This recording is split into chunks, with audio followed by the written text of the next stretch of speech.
Tamil news நேயர்களுக்கு வணக்கம். இன்றைய நேர்காணலில் நம்முடைய இருப்பவர் மார்க்சிஸ்ட் கம்யூனிஸ்ட் கட்சியினுடைய மூத்த தலைவர் தோழர் கனகராஜ் அவர்கள். சார் வணக்கம். வணக்கம் சார். இன்றைய தினம் சிபிஎம் சார்பில் உங்களுடைய மாநில செயலாளர் உட்பட பலர் முதல்வரை சந்தித்து சில கோரிக்கைகள்லாம் முன் வச்சுருந்தாங்க. முதல்ல சிபிஎம்னுடைய அப்ரோச்சஸ் இந்த கவர்மெண்ட் செவிசாய்ச்சி கேட்குதா, இலகுவாக இந்த கவர்மெண்ட்டை நீங்கள் அணுகி உங்களோட குறை நிறைகள்லாம் சொல்ல முடியுதா, எப்படி பார்க்குறீங்க? இதுவரையிலும் பெரிய பிரச்சனை இருந்தது மாதிரி தெரியல. ஒன்று, இப்போ உதாரணமாக ரித்திராத்தன் பண்டிட் நியமனம் நாங்கள் எதிர்த்தோம், அவர் விட்ரா பண்ணார். விவசாய கடன் தள்ளுபடியில் அதை நாங்கள் சொன்ன மாதிரி பண்ணலை, ஏற்கனவே பண்ணதுலேருந்து மாற்றி பண்ணாங்க. அதே போல் 12 மாநகராட்சிகளில் தூய்மை பணிகள் முழுவதுமாக தனியார் மயமாக்கப்படுவதற்கான ஆய்வு செய்வதற்கு விடப்பட்ட டெண்டர் நாங்கள் சொன்னோம், அவங்க ரத்து பண்ணியிருக்காங்க. இப்படி சில விஷயங்களை சொல்ல முடியும். ஸோ இன்றைக்கி வந்தது ஆக்சுவலாக நீங்கள் மேற்கு தொடர்ச்சி மலையில் நீங்கள் தேனி, திண்டுக்கல், அதே போல் தென்காசி, கன்னியாகுமரி உட்பட பல ஆயிரக்கணக்கான பழங்குடியின மக்கள் வசிக்கிற பகுதிகளை செப்டம்பர் 1ஆம் தேதிக்குள்ளே முழுவதுமாக வெளியேற்றி விட வேண்டும் என்று உச்சநீதிமன்றம் தீர்ப்பு கொடுத்துருக்கு. அது வன உரிமை சட்டத்தை பற்றி கவலைப்படலை, மற்ற விஷயங்களை பற்றி கவலைப்படலை. ஸோ எல்லோரும் தனித்தனியாக போராடிட்டு இருக்காங்க. இதில் இப்போ ஏற்கனவே கன்னியாகுமரியை பொறுத்தளவில் நாங்கள் இந்த பிரச்சனையை ரைஸ் பண்ணோம். அதில் ஒரு 7200 மக்கள் தொகை தான் இருக்காங்க. ஒரு 47 செட்டில்மெண்ட், முழுக்க ஒரே வகையை சார்ந்த காணி பகுதியை சார்ந்த மக்கள்.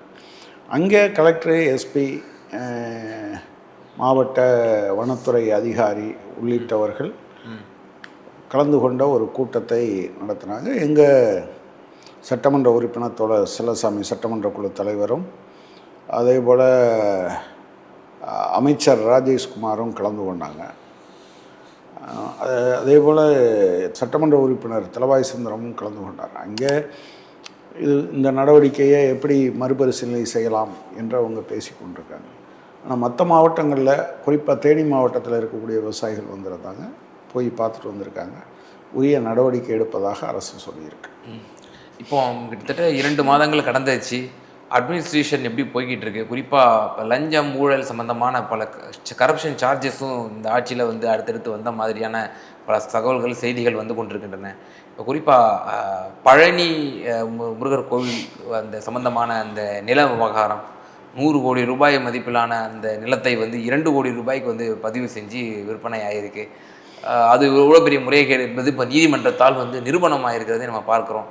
ஸோ இந்த மாதிரியான செய்திகள் உணர்த்தக்கூடிய விஷயங்கள் என்ன நீங்கள் பார்க்குறீங்க? இல்லை, நீங்கள் லஞ்சத்தையும் ஊழலையும் ஒழிப்பது என்பது ஒரு மக்கள் இயக்கமாக மாற்றப்பட வேண்டும் என்பது தான். நான் இதுவரை வாழ்நாளில் ஒரு முறை கூட யாருக்கும் நான் லஞ்சம் கொடுத்ததில்லை. கொடுத்ததே இல்லை. ஓகே. என்கிட்ட கேட்குற தைரியமும் எவருக்கும் வந்தது கிடையாது. 1-2 சமயங்களில் வேறு யாராவது போகும்போது, எங்கள் வீட்டு விஷயமாக போகும்போது, அதாவது நான் சார்ந்த ஒரு சர்டிஃபிகேட் அந்த மாதிரியான நேரங்கள்லையும் இருந்த அப்படி ஒரு தகவல் வரும்போது நான் போவேன். எதுவும் இல்லை அது இயல்பான தாமதம் என்று சொல்லியிருக்காங்களே தவிர இல்லை, எந்த காலத்துலேயும் கொடுக்க மாட்டேன். யார் வந்தாலும் கொடுக்க மாட்டேன். அதனால் என்ன இழப்பு வந்தாலும் அதை பற்றி கவலைப்பட போவதில்லை. பட் ஆனால் நீங்கள் லஞ்சமும் ஊழலும் ஒரு மிகப்பெரிய, இது முதலாளித்துவ அமைப்பினுடைய புறையோடி போயிருக்கக்கூடிய ஒரு விஷயம். அது அதிகப்பட்டிருக்கு. அதை உள்வாங்கி கொண்டு அதற்கு எதிராக போராடலைன்னு வச்சுக்கோங்க. ஜீபும்பா நீங்கள் ஊழல் ஒழிய கடவுது அப்படின்னு நீங்கள் சொன்னால் அது ஒழிஞ்சிடாது. அது ஒரு மிகப்பெரிய போராட்டத்தினுடைய ஒரு பகுதி. ஆனால் இவர் கன்சிஸ்டண்ட்டாக அதை பேசினா அதில் ஒரு சின்ன மாற்றங்கள் இருக்கக்கூடும். மற்றபடி இதனுடைய முழு பரிமாணம் இருக்குது பார்த்தீங்களா, அது இயல்பிலேயே என்னவா மாறிப்போகுது அப்படின்னு சொன்னால், அது ஒன்றும் தவறு இல்லை. தேவை இருக்குது, அவங்க வந்து கொடுக்குறாங்க அப்படிங்கிறது. அப்புறம் இதில் பெரிய முறைகேடுகள் நடப்பது என்பது உயர்மட்டத்தில் தான். அது அந்த நீங்கள் வந்து ஒரு நீதிபதி வீட்டில் 500 ரூபா கட்டுக்கள் எரிஞ்சு சாம்பலானது, பாதி அரைகுறையாக சாம்பலாக இருந்ததுன்னா நமக்கு வெளியே வந்திருக்காது. அரைகுறையாக இருந்ததுனால தெரிஞ்சது. அவ்வளவு ரூபா அவன்கிட்ட எப்படி வந்தது யோசிச்சு பாருங்க. பிறகு அவர் இம்பீச்மெண்ட் பண்ணாங்க இல்லையா? இல்லை, அதுக்கு அனுமதி கொடுக்கலாம், எங்கே ட்ரான்ஸ்ஃபர் பண்ணாங்க. பிறகு அவரே ரிசைன் பண்ணிட்டார். ஸோ இதில் பிரச்சனை என்னென்னா, ஊழல்லாம் இப்போது நீங்கள் இப்போ 2015 செம்பரப்பாக்கம் ஏரி திறந்து விடப்பட்ட பிறகு இந்த அடையாறு முழுவதும் இருக்கக்கூடிய ஆக்கிரமிப்புகளை அகற்றோன்னு சொன்னாங்க. குடிசைகள் எல்லாம் போயிடுச்சு. பெரு நிறுவனங்கள் வைத்திருக்கக்கூடிய கட்டடங்களை யாரும் அசைச்சு பார்க்க கூட முடியலை. நீங்கள் லஞ்சம் என்பதை நீங்கள் இந்த 10 ரூபாங்கிறவன் 5 ரூபா, அதுவும் தப்பு தான், அங்கேருந்து தான் ஆரம்பிப்பான், அது பிரச்சனையே கிடையாது. ஆனால் நான் என்ன சொல்கிறேன்னா, இந்த சிஸ்டம் இட் செல்ஃப் அது வந்து அப்படி மாறி இருக்கு. இப்போ ஆத்தூரில், சேலம் ஆத்தூரில் நீங்கள் துப்புரவு தொழிலாளிகளுக்கு ஆள் எடுக்கிறாங்க ஒரு நிறுவனம். அந்த நிறுவனம் வந்து கையெழுத்து வாங்குது, 100 ரூபா பத்திரத்தில் அடித்து, நான் வந்து சங்கம் சேர மாட்டேன், சம்பள உயர்வு கேட்க மாட்டேன், எந்த சலுகைகளும் கேட்க மாட்டேன். நீங்கள் சங்கம் சேரும் உரிமை என்பது நம்மளுடைய அரசமைப்பு சட்டத்தில் இருக்க உரிமை. அந்த உரிமையை கேட்க மாட்டேன்னு ஒருத்தன் கையெழுத்து வாங்கினா தூக்கி உள்ளே போடணுமா இல்லையா? அரசமைப்பு சட்டத்தை மாற்றுறதை பற்றி பேசுகிறோம். ஆனால் அரசமைப்பு சட்டத்தை குப்பை கூடையில் போடுறது மாதிரி ஒரு விஷயத்த ஒரு ஆள் எழுதி வாங்குறோம். அரசமைப்பு சட்டத்தை மீறுவதுன்னு இல்லை, லாபம் சம்பாதிப்பது என்று வந்துவிட்ட பிறகு அதுதானே அது. இப்படி நீங்கள் பார்த்தீங்க அப்படின்னா முதலாளித்துவ அமைப்பு முறை இதை உருவாக்குது. அது நீங்கள் காடுகளில் சுரங்கங்கள் தோண்டுவதற்கு, அவங்களுக்கு பெரிய நிலங்களை எடுப்பதற்கு, அவங்களுக்கு தேவையான நிலங்களை எடுப்பதற்கு இதெல்லாம் நடக்குது. இன்னொரு பகுதி அன்றாட வேலைகளுக்கு சாதாரண மக்கள் போகிற போது நடக்கிற இந்த ஏற்பாடு. அப்போ இதை ஒரு மக்கள் இயக்கமாக மாற்றாமல் தனிநபருக்கு பயந்தெல்லாம் பண்ண மாட்டாங்க. ஒரு இடத்துல பண்ணுவான், இன்னொரு இடத்துல வேறு மாதிரி பண்ணிட்டு போயிடுவாங்க. இப்போ இன்றைக்கி கூட தாவேகா நிர்வாகி ஒருவரை, ஆமாம், நகராட்சி மன்ற தலைவர் என்று ஊராட்சி மன்ற ஏதோ அவர் தேர்ந்தெடுக்கப்பட்ட பொறுப்பில் இருந்தவர், அவர் வாங்கியிருக்காரு, அவர் இல்லைன்னு சொல்லியிருக்காரு. இப்போ அவர் கட்சியை வந்து நீக்கியிருக்காங்க. ஸோ அப்போ அவங்களுக்கு தெரிஞ்சிருக்கும், அதனால் நீக்கியிருக்காங்க. பட் அதில்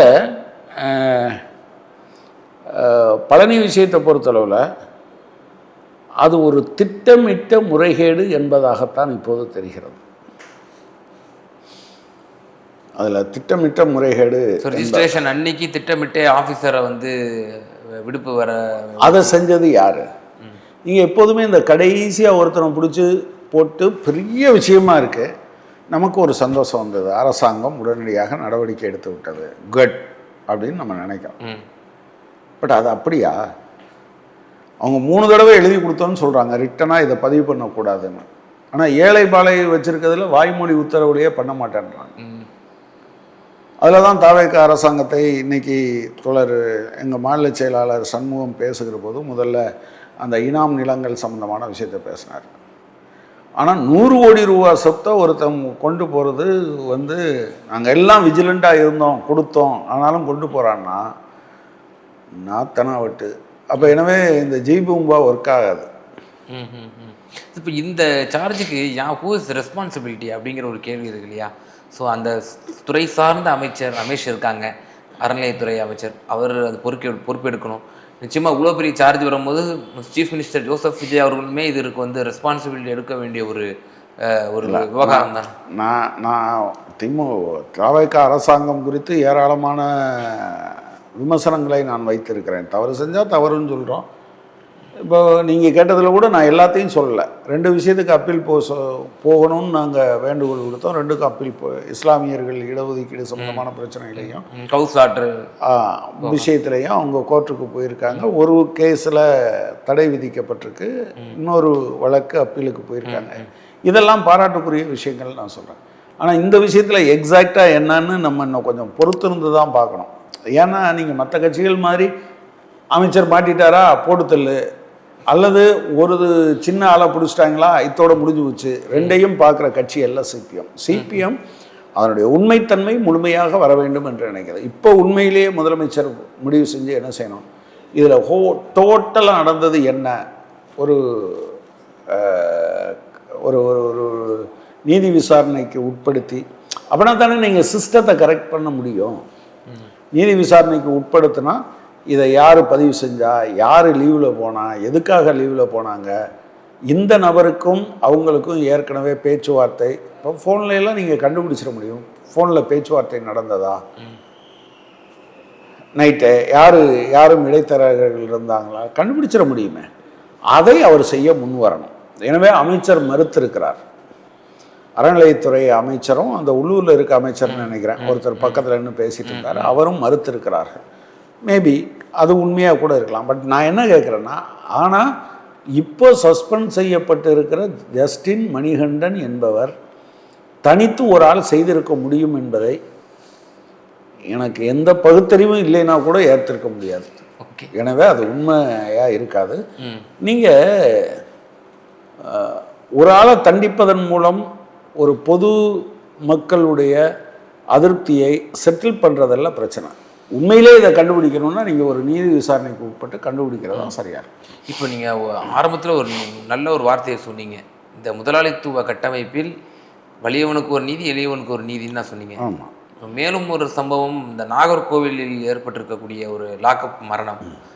கடந்த ஆட்சியில் வந்து கட்சி தலைவராக இருந்த திரு விஜய் அஜித்குமார் வீட்டுக்கெலாம் போய் ஆறுதல் தெரிவித்தார், அங்கே வந்து நிவாரணம் கூட கொடுத்துருக்கலாம்.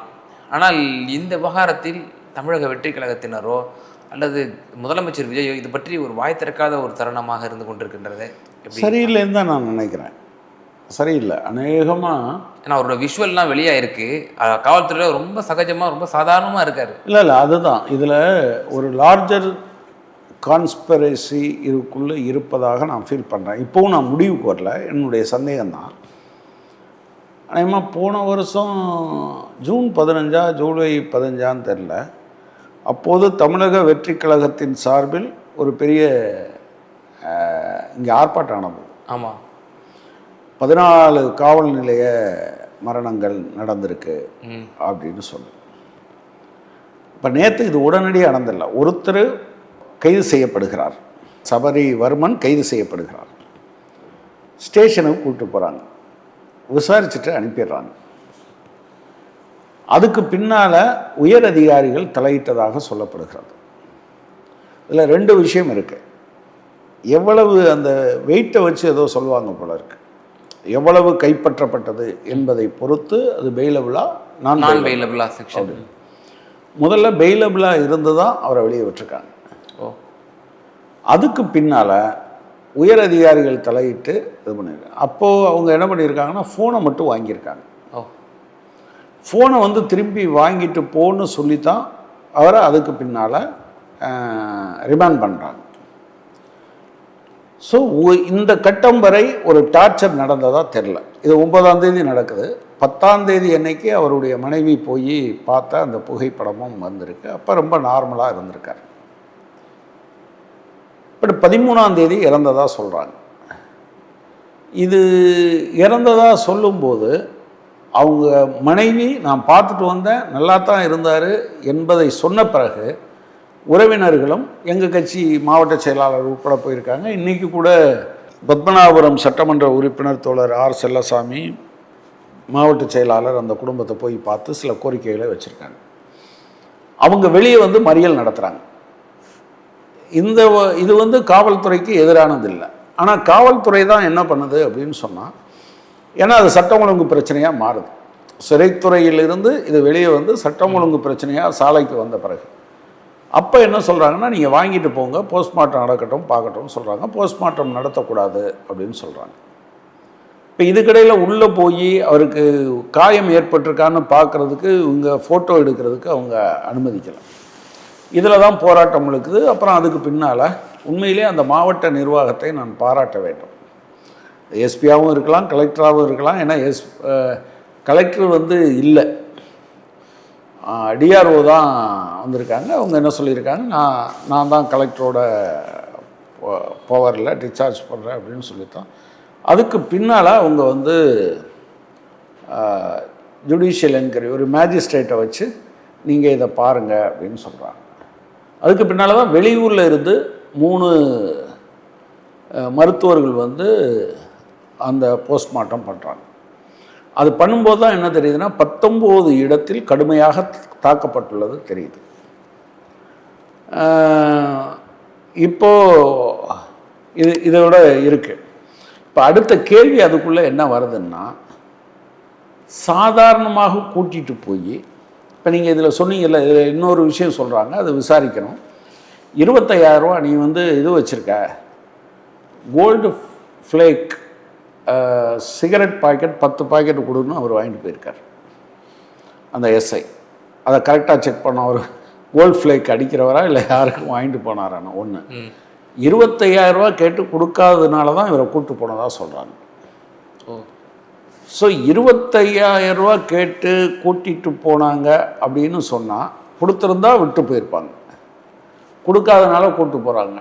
ஸோ அங்கே ஸ்டேஷனில் என்ன நடந்ததுன்னு தெரில. இப்போ பிரச்சனையை நீங்கள் வேறு விதமாக பாருங்கள். அந்த குடும்பத்துக்கு காம்பன்சேஷன் கொடுக்கணும், வீட்டில் யாருக்காவது அவங்க ஒய்ஃபு வேலை கொடுக்கணும், இது ஒரு பக்கம்.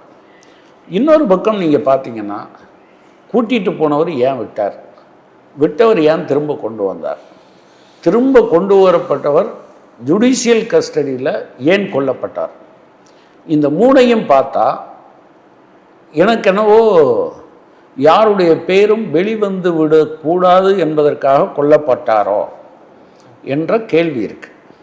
நான் இதையெல்லாம் இல்லைன்னா நீங்கள் ஜுடிஷியல் கஸ்டடியில், அதாவது போலீஸ் கஸ்டடியில் கொல்லப்படுவது என்பது நிறையா நம்ம பார்த்துருக்கோம். ஆனால் ஜுடிஷியல் கஸ்டடியில் அநேகமாக அதே நாகர்கோவிலில் நித்திரவிளையில் நடந்த ஒரு விஷயத்தில் ரொம்ப இவங்க அமுதா ஐஏஎஸ் ஹோம் செக்ரட்டரியாக இருக்கும்போது தான் காம்பன்சேஷன் வந்ததையே கொடுக்காம வச்சுட்டாங்க. அப்புறம் நான் போய் பார்த்தேன், அது பண்ணுறேன்னு சொன்னாங்க, கொடுத்துட்டாங்க.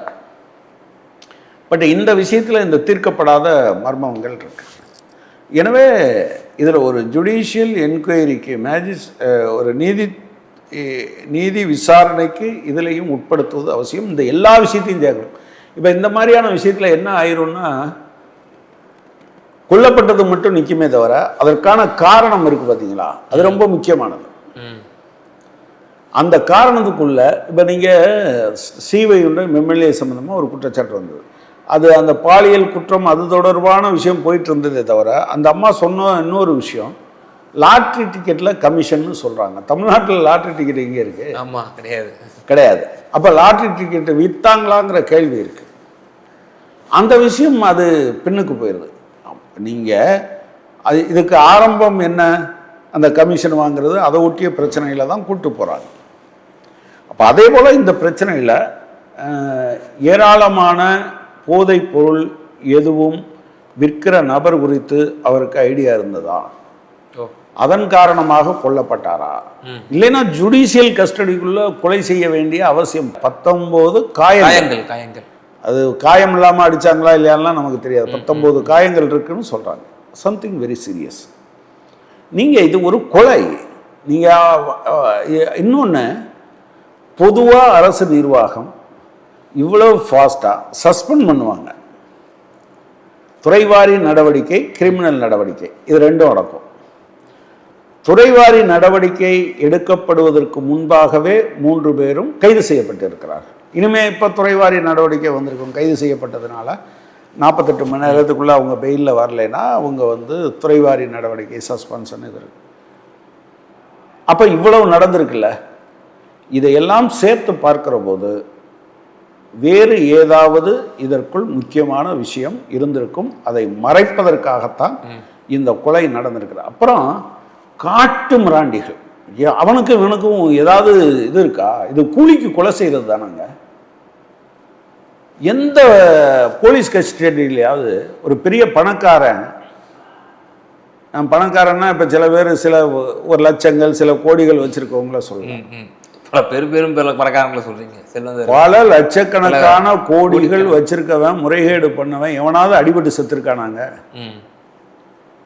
இந்த அதிகாரம் அவங்களுக்கு முன்னால சல்யூட் போட்டு நிற்கும். இந்த அதிகாரம் அவனுக்கு முன்னால சல்யூட் போட்டு நிற்கும். உங்க சட்டம் அவனுக்கு முன்னால சல்யூட் போட்டு நிற்கும். போலீஸ் கஸ்டடியில் இருக்கும்போது மாவு கட்டுலாம் வந்து போடுறாங்க. இல்லை, நான் என்ன சொல்றேன்னா, தட் இஸ் வெரி பேட். மாவு கட்டுலாம் போடுறாங்க. ஸோ அந்த அந்த மாதிரியான விஷயங்கள் சாதாரணமாக பிட் பாக்கெட் அடிக்கிறவன், இந்த மாதிரி சின்ன சின்ன குற்றங்கள் பசிக்காக வந்து இல்லை, எந்த குற்றம் செய்கிறவனுக்கும், அதாவது கொலை செய்வதற்கான அதிகாரம் அரசிடம் இருக்கிறதா? எந்த காரணத்துக்காக நீங்கள் கொலை செய்யக்கூடாது. அதனால தான் நம்ம சட்டம் ஆரம்பத்திலேயே வழக்கு பதிகிறவர் ஒருவர் பிரைமா ஃபேஸ் இருந்தால் வழக்கு பதிவு செய்யணும், அவரை ஜுடிஷியல் கஸ்டடிக்கு கொண்டு போகணும். ஜுடிஷியல் கஸ்டடிக்கு கொண்டு போகும்போது அங்கே வச்சுக்கிட்டு விசாரணை நடத்தணும். தேவைன்னா தான் ஜுடிஷியல். இப்போ அனிதா ராதாகிருஷ்ணன் கேஸில் என்ன வந்தது? அவங்க ஒரு 41 சிஓ என்னவோ பிஎன்எஸ்எஸ்லையோ சிஆர்பிசிலையோ சொல்கிறாங்க. அவங்க சொல்லும்போது என்ன சொல்கிறாங்கன்னா, கைது செய்ய அவசியமில்லாத நேர்வுகளில் நீங்கள் வந்து ஒரு சம்மன் கொடுத்து அவரை வர சொன்னால் போதுமானது. அந்த ப்ராசஸ் நடந்துருச்சு. சம்மன் கொடுத்துருக்காங்க. ஜூன் 10ஆம் தேதி வரை எனக்கு இருக்குது, ஜூலை 10ஆம் தேதி நான் வர்றேன்னு சொன்ன பிறகு ஏன் அரெஸ்ட் பண்ணாங்கிறது தான் முக்கியமான கேள்வியாக அதில் வந்தது. நீங்கள் அதில் தான் நான் சொல்கிறேன், நீங்கள் அதிகார வர்க்கத்தின் பக்கம், இவங்க நியாயத்தின் பக்கம் சட்டத்தின் பக்கம் தான் நிற்கணும். அதிகாரத்தின் பக்கம் எப்போதுமே நிற்கக்கூடாது. இவங்க யாருக்காக நின்னாங்க, இதில் தயவுதாட்சணியமே பார்க்கக்கூடாது.